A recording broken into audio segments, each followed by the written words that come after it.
Hi, everybody. Welcome to English Digest. I'm Tom. Hi, I'm Stephanie. And today we're going to continue to challenge gender stereotypes in Little Women. Remember last time we introduced you to our featured novel this month? Little Women, and we talked about the plot there. It involves a family with a lot of sisters there and all the things they did and how things ended up for them at the end. But again, because this book involved a lot of sisters, of course, we're dealing with gender roles, gender stereotypes, and strong women and weak women and stuff like that. So we'll talk about some of those themes later on. But today we're going to focus specifically on the author herself, Louisa May Alcott. We sure are. So let's get started, guys. We're going to read through our lesson, and then we'll be back to discuss it.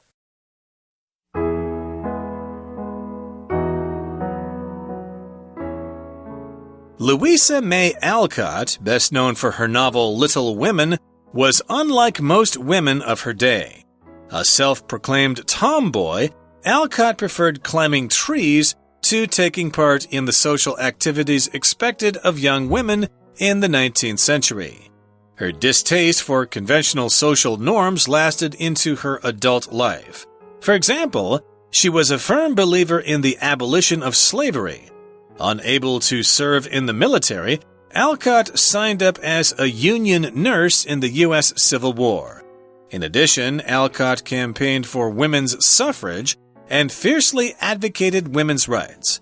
Alcott's resolution to remove gender restrictions could best be described in her own words, "I will make a battering ram of my head and make my way through this rough and tumble world." Alcott's literary endeavors began at a young age. She benefited both from the teachings and libraries of the famous authors Ralph Waldo Emerson, Henry David Thoreau, and Nathaniel Hawthorne, all of whom were neighbors and family friends. These privileges, coupled with her rich imagination and flair for writing melodrama, made writing easy for Alcott. In fact, her first novel, Flower Fables, was published in 1854 when she was 22. Though Little Women was immensely successful, Alcott wasn't drawn to the genre it fit, which she called moral pap, or low-quality fiction based on morals for children. Indeed, she merely wrote it to please her publisher, as novels of that type were highly sought after at the time. The second daughter of four, Alcott loosely based Little Women on her own family. Alcott undeniably portrayed herself as Jo, the hot-tempered daughter of the March family, the only difference between them being Alcott's decision not to marry. Despite Jo's eventual decision to marry, her untamed spirit has been championed by feminists for more than a century.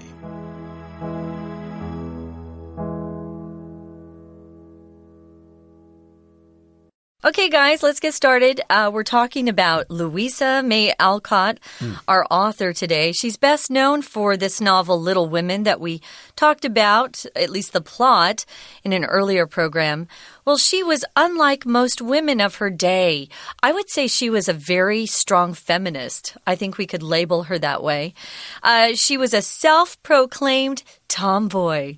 If you proclaim something, you say something, you say it out loud so people can hear, say something that's true. But if you say it yourself, you're describing yourself a certain way. So she described herself as a tomboy, self-proclaimed.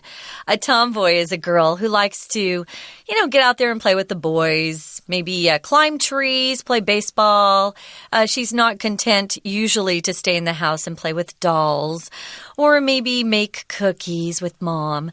She really does like to get out there and play with the boys, either the guys in her neighborhood or maybe her brothers. She's not afraid of hurting herself or falling down. Things like that. Yeah, I was going to say, at this time, though, in the 19th century, if you were a tomboy, it's probably looked down on. But when I was growing up, of course, if girls were tomboys, it was perfectly natural. Yeah, cool. And one of my biggest complaints about Taiwan here was that there are so few tomboys here. The girls here all like to be girls, and they don't really like to do boy things. We say girly girl. They're girly girls. Okay, well, I guess that's what they are. I'm a girly girl, but, I had a friend who was a tomboy, and they just like to hang out with the boys more. Yeah. Yeah, it's okay if you want to be a girly girl, but sometimes tomboys are kind of fun, you can go hiking with them and do kind of stuff like that. It can be a lot of fun. But in any case here, yes, back in the time, she was a tomboy, and she preferred climbing trees to taking part in social activities expected of young women in the 19th century. Yeah. So she was climbing trees, she was playing baseball with the guys and stuff. Maybe she was going hunting, and her parents were calling... You shouldn't be doing that, Ladies don't do that kind of stuff, You should become a proper girl and attend social functions and be a proper lady. Yeah, so there wasn't as much freedom, that's for sure, back then. And so she probably felt a little uncomfortable. She really didn't fit in with that society. Well, it says here her distaste for conventional social norms lasted into her adult life. So she felt like this for a long time. If you have a distaste for something, you guys, it means you just don't like it. If you like something, we could say, ooh, she has really good taste in clothes. That means she's really good. What she picks out is great, but your distaste means you don't like something. Conventional just means... I would say what the majority of people are doing at that time. Conventions. She's very conventional. If you're conventional, you kind of follow what's been done in the past. It's generally accepted by most people. So she was very different back then. So she really didn't follow conventional social norms. Norms here just mean the rules, especially in society. The norm, something that's typical, it's standard, and we use it a lot when we talk about social norms in particular. So she really didn't like the way most women were expected to act and to think. That wasn't her. Yep, indeed. She was true to herself, though, and that's good.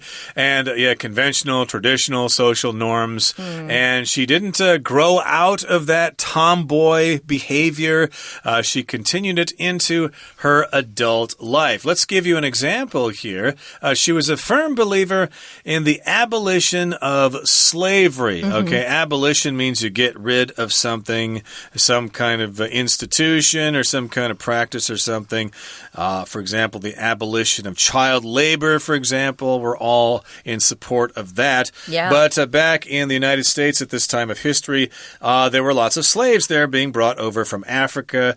They liked the slaves in the South, but in the North, they didn't want them to have slaves. So if you get rid of slavery, you abolish it.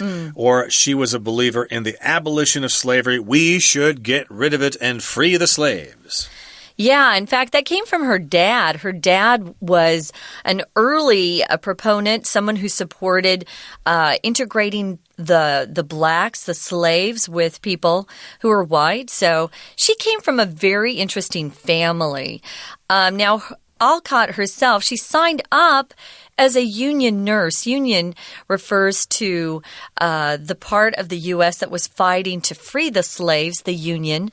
Now, the southern part of the United States, the Confederacy, they wanted to keep the slaves because they were working on their plantations. They were, harvesting their crops. So it was a big fight in the United States. So she wanted to be a nurse and serve in the U.S. Civil War, which was really kind of wonderful. Now, in addition, she campaigned for women's suffrage and fiercely advocated women's rights. To campaign for something and advocate for something are very similar. It means you're a very vocal, big vocal supporter of some sort of cause, and you fight for it. Here, women's suffrage is the idea that women have the right to vote. believe it or not, women couldn't vote about 100 years ago. So she really fought to get women the vote. It's hard to imagine women not being able to vote, but that's the way the world was.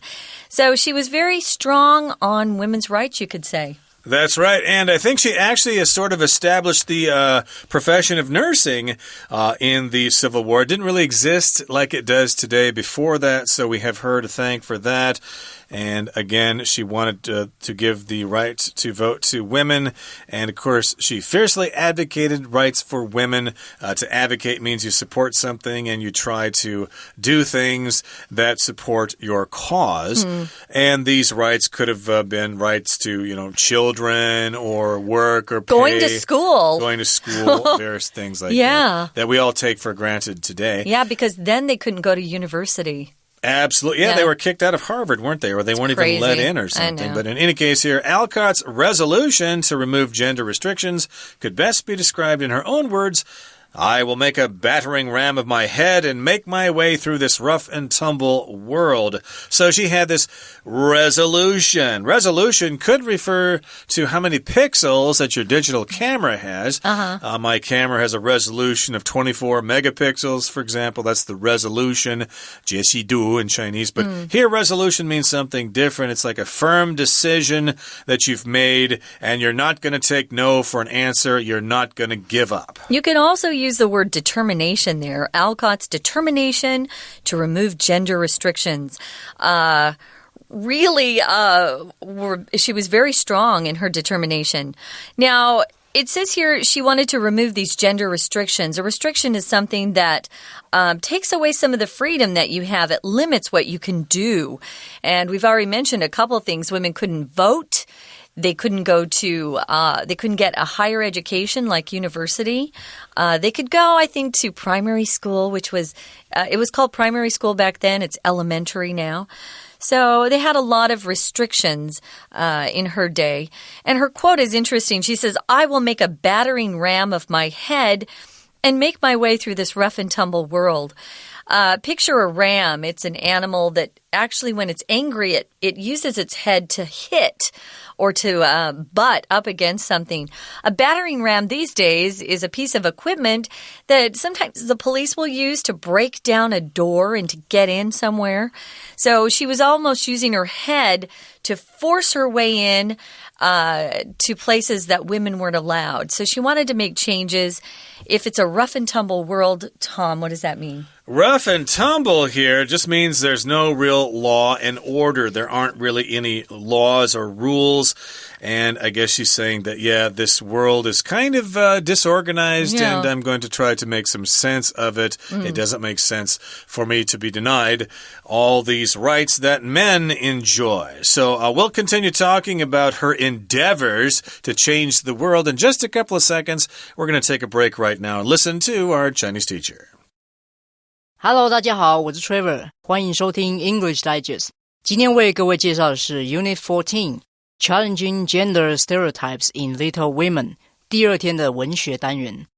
文章的第一段说明，本书的作者在她的当代就是一位与众不同的女性，她喜爱爬树，甚至有意在美国内战中担任军队护士。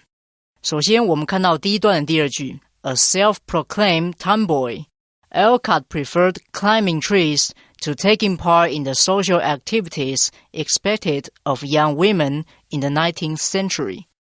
自称野丫头的艾考特喜欢爬树，甚于参加19世纪年轻女性被要求的社交活动。其中的动词 prefer, P-R-E-F-E-R, 用来表达偏好、比较喜欢、宁愿的意思。本句中 prefer 表示喜欢做某事胜过另一件事，它的句型是 prefer 加动名词加 to 再加动名词。例如 Laura prefers running on trails outside to running inside at a gym. 罗拉宁愿在野外的小路上跑步，也不愿意在体育馆里跑步。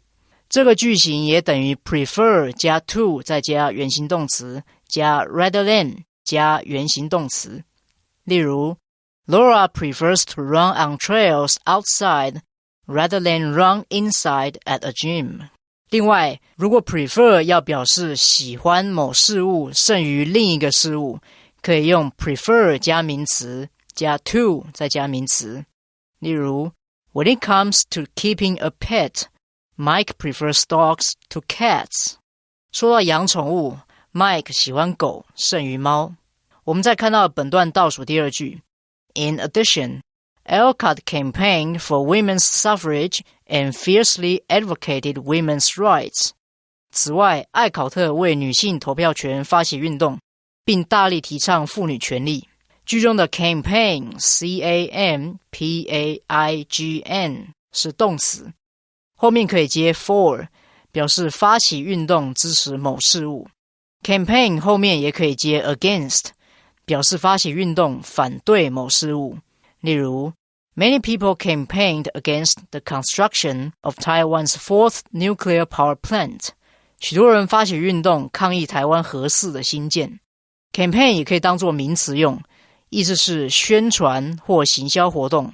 例如 The company promoted its new product with an online marketing campaign. 这间公司借着一个线上市场行销活动来宣传自家的新产品。campaign 当名词的时候也有战役的意思。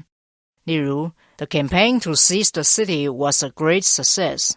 攻占这个城市的战役获得了重大的成功。We're going to take a short break. Stay tuned. We'll be right back.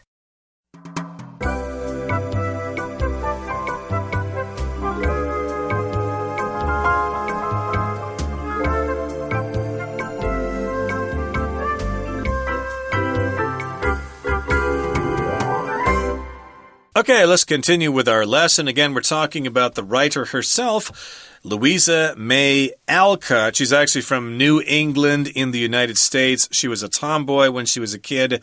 She was unable to serve in the Civil War, but she was a nurse and brought about some changes there. And also, she fiercely advocated women's rights and fought for women's suffrage, or the right for women to vote in elections. Now, we're going to talk about her specifically as a writer in today's program.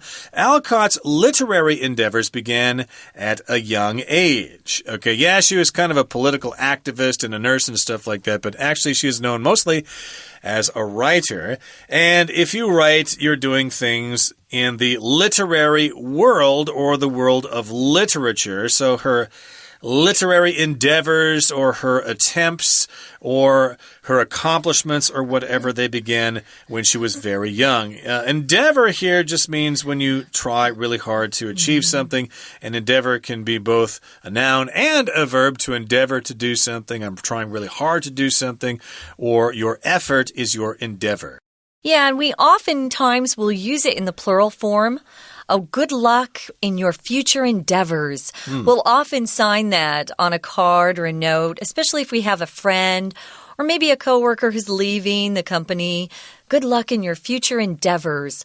So you can use that the next time you write a nice note. It says here she benefited both from the teachings and libraries of the famous authors Ralph Waldo Emerson, Henry David Thoreau, and Nathaniel Hawthorne. These are very famous American writers. So if you study American literature, you will come across these names. They were alive about the same time she was, and so she got to hang out with some great literary writers, literary geniuses, you could say.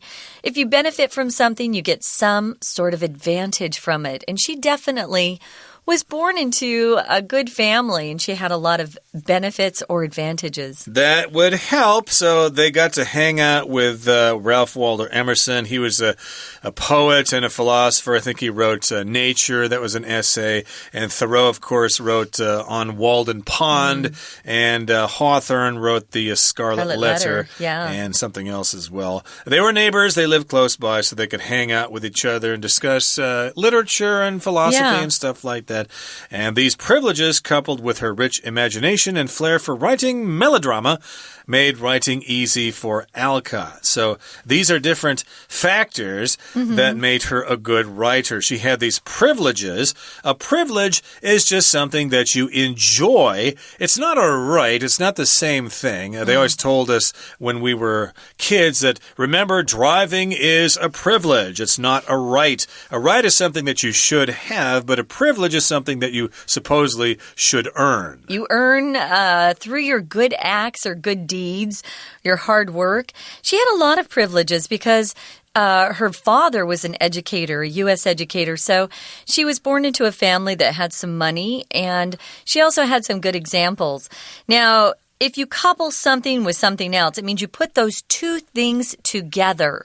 So privileges together with her rich imagination and flair for writing melodrama actually resulted in writing being relatively easy for Alcott. So, coupled with hard work, coupled with intelligence, usually produces somebody who has a good career or somebody who attains some success in life. Now, if you have a flair for something, guys, it's kind of like having a bit of a talent for something. Yeah. Some people have a flair for comedy. Some people have a flair for music. She had a flair for writing melodrama. You don't often see this word melodrama.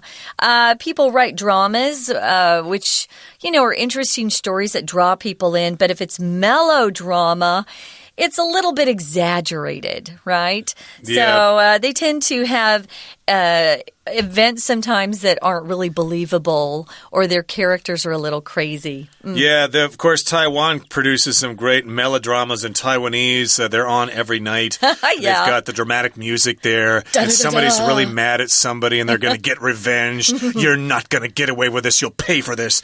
You should not have done that to me, and stuff like that. It's kind of exaggerated kind of stuff like that. That's what a melodrama is. Yeah. So, she had all these things, her flair or special ability for writing.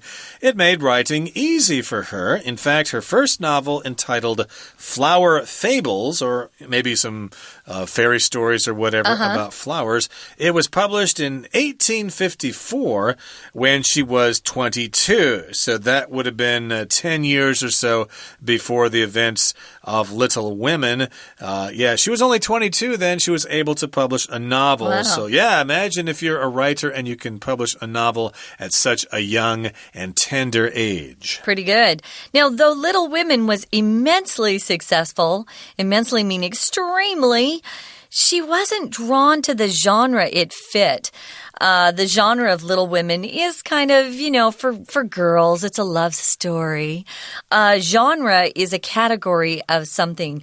We typically use it to describe different kinds of music or literature in particular. Notice I'm not saying genre or genre. It's a French word, so we say genre. Actually, in French, it's probably more like genre. Something like that. It's genre. You'd sound really sick if you did that in English. So, just say genre. That's fine. Just a certain kind of category in the arts, different genres of films and stuff, action movies, drama. Those are all different genres. And, as you said, this is kind of like a chick novel, I guess. It is. A women's novel or something, a romance. So, that's the genre. But she didn't really like that genre. She called that actually moral pap. This word pap here, actually, Stephanie and myself didn't really know this word, so I guess this is an old word. It just refers to kind of meaningless literature. It's just a bunch of fluff. It's just a story, and she didn't really think much of it. Moral just means it teaches morals and stuff like that, and I guess she was a tomboy, and she probably wanted to write more action-packed novels or things like that. Or more intellectual books, probably. Now, instead, she merely wrote this stuff to please her publisher, as novels of that type were highly sought after at the time. If you seek after something, it just means you're interested in that, you pursue it, and it was a good seller back then. She actually sold this book. Even while she was alive, she did well. Now, the second daughter of 4, that's where she comes in her family line. She was 老二可以说 I guess 二姐 Yeah, 二姐可以 Alcott loosely based Little Women on her own family. So it's kind of a little bit of a story about her own family. I remember Alcott saying she was more like Joe than any of them. She undeniably portrayed herself as Joe right here, the hot-tempered daughter of the March family. Undeniably means you can't deny it. You can't say, no, that's not true. It's very clear that that's who she was basing Joe on herself. If you portray yourself or you're portrayed by somebody, it just means that's the person you're acting as or that you're like. In a novel or a movie or something. And yes, hot-tempered means you get angry rather quickly. Yeah. So I guess she was hot-tempered. She was a little dynamo. She had a short fuse, you could say. She had a hot temper. She got mad easily. And the only difference between them being Alcott's decision not to marry. So in the novel, Joe does marry. I think the publisher probably said, you got to have a happy ending, you know. So the character Joe does have to marry in the end. But Alcott herself chose not to marry, which was probably unusual for women at the time. Now, despite Joe's eventual decision to marry, that's Joe in the novel, her untamed spirit has been championed by feminists for more than a century. So we've got feminists here, people who fight for the rights of women, and they always kind of bring her up because she's got this untamed spirit, and that's how women should be. They think she is a champion, and here champion is being used as a verb. Yeah, if you champion something, it means, again, you support it. You're backing some sort of cause or person. Okay, guys, it's time to listen once again to our Chinese teacher. 第二段说明作者在很年轻的时候就开始对文学的培养。我们看到本段的第二句的后半部分 All of whom were neighbors and family friends 其中的 all of whom 属于数量不定代名词搭配关系代名词的用法。本句中的 whom 有代名词的功用，它代替先行词 authors 搭配数量代名词 of 说明所有这些有名的作家都是他的邻居或家族朋友。此外 whom 也有连接词的功用，所以可以只用逗号连接两句，不需要 and 之类的连接词。若要使用 all of them 则要改成And all of them were neighbors and family friends. 这是因为 them 没有连接词的功用，需要 and 来连接前后两句。我们最后再看到本段倒数第二句 Though Little Women was immensely successful, Alcott wasn't drawn to the genre it fit, which she called moral pap or low-quality fiction based on morals for children. 虽然小妇人极其成功，他并没有被小妇人所符合的文类吸引，也就是他所谓的道德性消遣读物，或是说根据给儿童的道德规范所撰写的低品质小说。本句出现两个 moral M-O-R-A-L， 第一个 moral 是形容词，意思是道德的，而第二个 morals 是名词，意思是道德规范。这里补充一些和 moral 容易混淆的单字给大家。第一个是 morale M-O-R-A-L-E 名词，是士气的意思。例如 Morale was high in the office after the boss gave the employees a holiday bonus. 在老板给员工节日奖金后，办公室内的士气相当高昂。Mortal M-O-R-T-A-L 是形容词，有致命的意思。例如The soldier received a mortal blow in battle and died shortly after. 这名士兵在战场上受到致命的一击，很快地就死去了。最后 motto M-O-T-T-O 名词，是格言、座右铭的意思。例如 The catchy motto of NBA playoffs is win or go home. NBA 季后赛朗朗上口的格言是赢球，否则就打包回家。以上就是今天的课程，我们下次再会。Well, thanks for joining us, guys. We've got one more day to talk about Little Women. We're going to talk more about the symbolism and some of the meanings of the novel, what Louisa May Alcott may have wanted to communicate through her writing. But for that, you're going to have to come back for our next program. For English Digest, I'm Stephanie. And I'm Tom. Goodbye. Bye.